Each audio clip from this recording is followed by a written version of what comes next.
Good evening everybody. వేదిక మీద ఉన్నటువంటి మంత్రివర్యులు, గౌరవ శాసనసభ్యులు, శాసన మండలి సభ్యులు, కార్పొరేషన్ చైర్మన్లు, మా టూరిజం డిపార్ట్మెంట్ అధికారులు, press and other persons in this all, thank you one and all.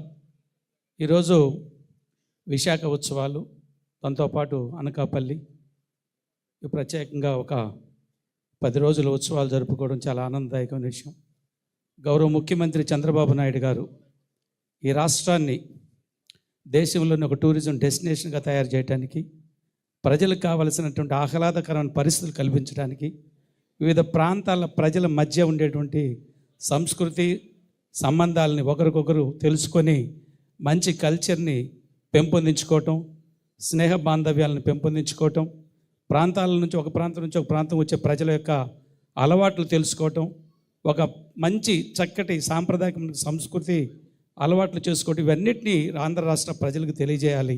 ఆంధ్రప్రదేశ్ని విడిపోయిన తర్వాత గమ్యం లేని ఆంధ్రప్రదేశ్కి ముఖ్యమంత్రిగా 14 నుంచి 19 చేసి ఒక అద్భుతమైన రాజధాని నిర్మాణం పూనుకొని, దురదృష్టవశాత్తు 19-24 మధ్య అధికారం లేకపోయినా 24 నుంచి మరలా తిరిగి ఆంధ్రప్రదేశ్ని భారతదేశంలో ఒక అగ్రగామి రాష్ట్రంగా తయారు చేయకూడదు. ఒకటి, ప్రజలకు కావాల్సిన ఇచ్చినటువంటి హామీలు నెరవేరుస్తూ ప్రజా సంక్షేమ అభివృద్ధి కార్యక్రమం చేస్తూనే ప్రజలకు కావాల్సినటువంటి ఆనంద అనే కార్యక్రమాలను ఏర్పాటు చేయాలనే ఉద్దేశంతో ఆంధ్రప్రదేశ్లో టూరిజం యాక్టివిటీ పెంపొందించుటకు ఇందాక అందరూ మంత్రులు పెద్దలందరూ కూడా చెప్పున్నారు.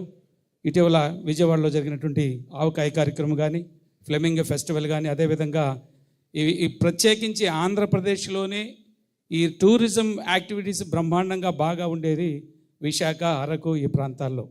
కాబట్టి ఇక్కడ తిరిగి ఆ ప్రజల యొక్క లోకల్గా ఉండేటువంటి ఆ ప్రజలకు ఉండేటువంటి సంస్కృతి సాంప్రదాయాలు, అక్కడ ఉండేటువంటి టెంపుల్స్, వాళ్ళ ఆచార అలవాట్లు, ఇవన్నిటినీ ఒక్కసారిగా గుర్తు చేసుకుంటూ వాళ్ళందరినీ ఆ ప్రాంతపు అలవాట్లు ఆచారాలని మిగతా ప్రాంత ప్రజలకు కూడా తెలియజేసే విధంగా టూరిజంని ప్రమోట్ చేయాలి. అటు ప్రాంతాల వారిగా టూరిజము ఉత్సవాలు జరుపుతూ ఆంధ్రప్రదేశ్ ప్రజల్లో ఒక రకమైనటువంటి ఉత్సాహాన్ని, ఆనందాన్ని నింపాలని ఆలోచనతో గౌరవ ముఖ్యమంత్రి చంద్రబాబు నాయుడు గారి ఆలోచనకు అనుగుణంగా ఇవాళ రాష్ట్రం మొత్తం కూడా ఆయన ఆలోచనలతో, ఆయన స్ఫూర్తితో ఈ టూరిజం యాక్టివిటీస్ చేస్తున్నటువంటి పరిస్థితి.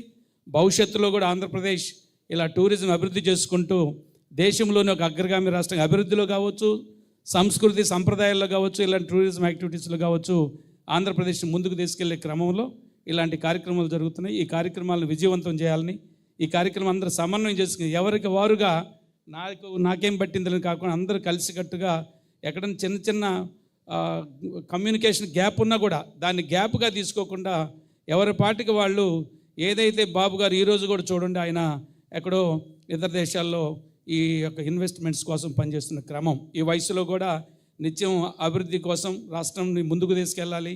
విడిపోయిన ఆంధ్రప్రదేశ్ తిరిగి కంబైన్డ్ ఆంధ్రప్రదేశ్కి ఉన్నప్పుడు ఎంత వెలిగిందో దానికంటే మించి కొత్త కాంతులు వెదజల్లాలి, రాష్ట్రాన్ని ముందుకు తీసుకెళ్లాలని తపనతో పరితపిస్తున్నటువంటి ముఖ్యమంత్రి చంద్రబాబు నాయుడు గారి ఆలోచనలకు అనుగుణంగా టూరిజం డిపార్ట్మెంట్ ముందుకెళ్తుంది.